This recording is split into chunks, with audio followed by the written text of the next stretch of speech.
আজকে মা জগৎ মাতা তো আমাদের মধ্যখানে আসে 3 দিনের জন্য। চৌদ্দ নবমী 3 দিন থাকেন, 10 দিনে চলে যান।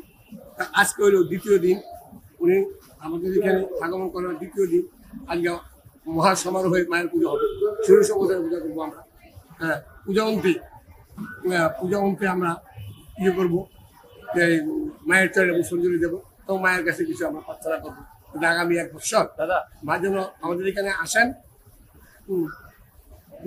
মা যেন আমাদের এখানে আসেন এবং উনি যেন আমাদের এই 1 বছর খুব সুখ শান্তিতে রাখেন, তাদের কোনো দুঃখ কষ্ট না দেন, রোগবিহীন থাকি আমরা, ওষুধবিহীন থাকি এবং যাতে কোনো প্রকার দুর্ঘটনা না ঘটে সেসব কামনা আজকে আমরা রাখছি। কি পুজো হবে আজকে? পুজো ষোড়শ বছরের পুজো হবে। পূজা কি পূজা তো নাই, মায়ের পূজা হবে, ষোড়শ বছরের পুজো হবে এবং এখানে কোন কোটি দেবতারই পুজো হবে, কোনোটা বাদ নাই। তবে মার পূজাটা হবে বিশেষভাবে ষোড়শ বছরে। হ্যাঁ, তারপরে আমাদের একটা সন্ধি পূজা হবে। সন্ধি পূজা অর্থাৎ অষ্টমী নবমী 2টা তিথির সম্মেলনে যে 24 মিনিট আমরা সময় পাই, সেই 24 মিনিটের মধ্যে একটা চতুর্ষষ্ঠী যোগিনীর পূজা হয়। তখন মা কালী রূপে মর্তধামে আসেন এবং যোগিনী রূপে যোগিনীদের সাথে উনি আহার করে থাকেন, সেটাকে বলে সন্ধি পূজা। সেটি কখন হবে? একটা 50 গতে 2টা 14-এর মধ্যে, 50 থেকে 2টা 14-এর মধ্যে ওই পূজাটা আমাদের। সন্ধ্যাবেলায় কি থাকবে? সন্ধ্যাবেলা থাকে আমাদের সন্ধ্যা আরতি।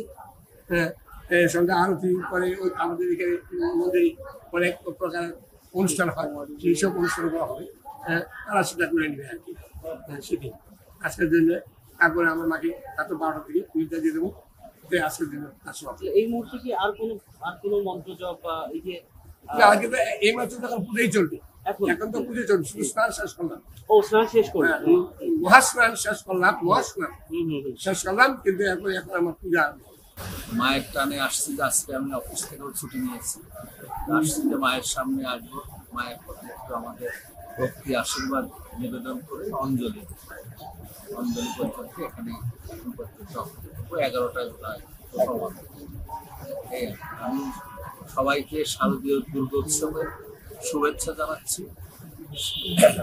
শারদীয় দুর্গোৎসব উপলক্ষে আমাদের দেশে সবার মধ্যে সাম্প্রদায়িক সম্প্রীতি থাকে, সম্প্রীতির সাথে আমরা যেন সবাই সুন্দর শান্তিতে সকল ধর্ম বর্ণের মানুষ একসঙ্গে বসবাস করতে পারি। মায়ের কাছে আমি এইটাই প্রার্থনা করি। সকালবেলা মাকে প্রণাম করে তারপরে অঞ্জলি নিতে খুব ভালো লাগে।